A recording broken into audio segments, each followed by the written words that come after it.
Welcome to today's Explainer. I'm absolutely pumped about what we're unpacking today. We're going to fundamentally shift our relationship with honestly the single most powerful emotion in the human experience. If you've ever felt held back, or if you've ever wondered why you hesitate on the things that matter most to you, you are in exactly the right place. We're going to break down some fascinating philosophical perspectives and completely re-examine the invisible architecture behind our daily choices. Think about the one emotion that truly shapes our decisions. It's a force that guides our hand, way more than love. It easily and usually silently overpowers even our wildest ambition. And it completely defies our logic. It steers us right away from what our rational mind absolutely knows is best. That force is fear. Part 1. The slow, quiet fear. The invisible force behind our choices. Okay, let's dive right into this. We aren't talking about that immediate adrenaline-pumping survival instinct today. You know, on one hand, you've got instinctive fear. Lions, fires, survival stuff. That's the reflex keeping you alive. But on the flip side, there's this slow, quiet, persistent fear, just living in the background of almost every choice you make. It's the fear of failure, of judgment. It's that sheer terror of hitting send on an email to your boss when you're kind of sure you attached the wrong file, or that deep ache of just not being enough. While instinctive fear protects you, this quiet fear, the fear of what might happen, actually does the exact opposite. It straight up imprisons you. Part 2. Suffering in imagination, the Stoic approach to the catastrophe loop. Humanity's been wrestling with this mental prison for millennia. The ancient philosophers spent their whole lives studying it. Not to magically eliminate it, because they knew that's impossible, but to stop letting it make all their decisions. The great Stoic philosopher Seneca hit the nail on the head. He said, "We suffer more in imagination than in reality." Just think about how true that is. Our fearful minds are absolute experts at catastrophe. We take a tiny 1 in a million possibility and blow it up into a guaranteed certainty. We run the worst case scenario on loop, adding such vivid details that our bodies actually respond as if it's real. Your heart races, your stomach drops, all for a disaster playing out entirely in your own head. The reality? Most of the stuff we're terrified of will literally never happen. And the stuff that does, it almost never feels as devastating as we built it up to be. Now, what's really interesting here is how the Stoics countered this. They didn't run from fearful thoughts. They actually leaned into them through a practice called Premeditatio malorum, the premeditation of evils. Every single morning, they'd spend a few minutes deliberately imagining the worst possible thing that could happen. Not to trigger a panic attack, but to inoculate their minds. It's kind of like getting a vaccine for your anxiety. The Roman Emperor Marcus Aurelius did this every day. By calmly visiting that worst-case scenario in the quiet of the morning when nothing bad was actually happening, he made the imagined disaster familiar.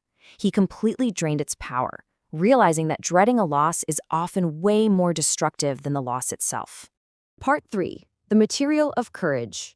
Reframing fear with Aristotle and Kierkegaard. Let's move to how this builds, because this is where the paradigm truly shifts. We're pivoting from just managing fear to realizing we actually require it. Aristotle had this brilliant framework. On one extreme, you've got the completely fearless person. Aristotle argued that person isn't brave, they're just reckless. They lack wisdom. On the other extreme, you have the person paralyzed by caution, totally imprisoned. True courage? It's never the absence of fear. Courage exists right smack in the middle. It's the act of feeling genuine, valid fear and choosing to act anyway, because what you value is simply more important than what you're afraid of. Aristotle wrote, "Courage is the first of human virtues because it makes all others possible." Think about it. You literally cannot be honest without the courage to face the awkwardness of that honesty. You can't love deeply without having the courage to risk tremendous loss. Fear isn't the opposite of courage. Fear is the raw material that courage is actually made of.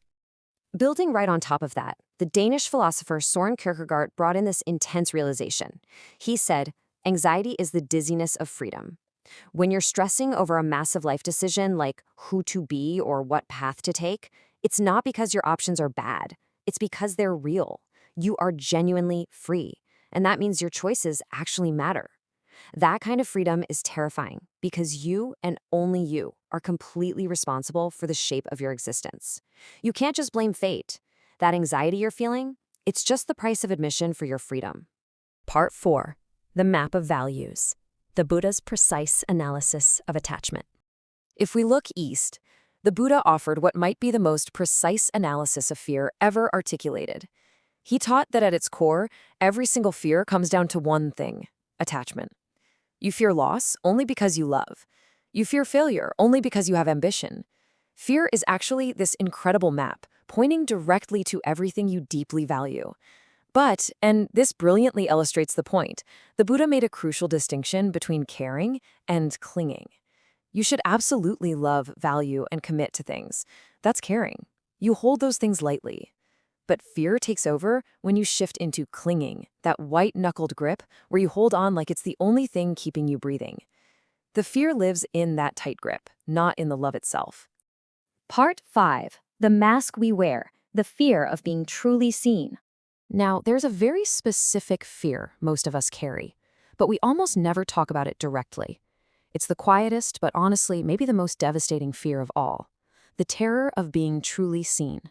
Not just looked at, but deeply understood, known, and encountered exactly as you actually are. Philosophers called this the persona, or the mask. It's that carefully edited performance of ourselves we put on for the world. And sure, it feels like armor. It protects you from being judged. But the absolute tragedy here is that this mask functions perfectly as a prison. You can't be truly known by someone if you're hiding from them. You can't be truly loved if the version of you they see is always carefully managed and edited. Keeping yourself totally safe from judgment inevitably keeps you safe from love. And man, a life kept perfectly safe from love is a heartbreakingly lonely one. Part 6. How to act anyway. Practical steps to live with fear. So what does this all mean? How do we take all this heavy philosophy and actually use it? How do we live alongside our fear without letting it drive the car? Remember, we can't eliminate it, and thanks to Aristotle, we know we wouldn't even want to.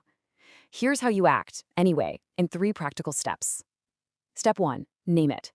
Fear absolutely loves the dark. The second you say, "I am afraid of this specific thing," you pull it right into the light and strip away its power.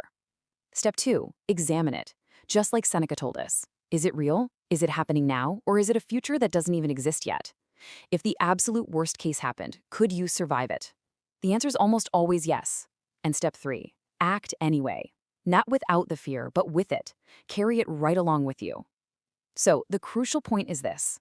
When you're having that tough conversation you've been putting off, or taking that risk you keep postponing, that tight knot in your stomach isn't a sign to stop. It's a biological signal that what you're doing truly matters.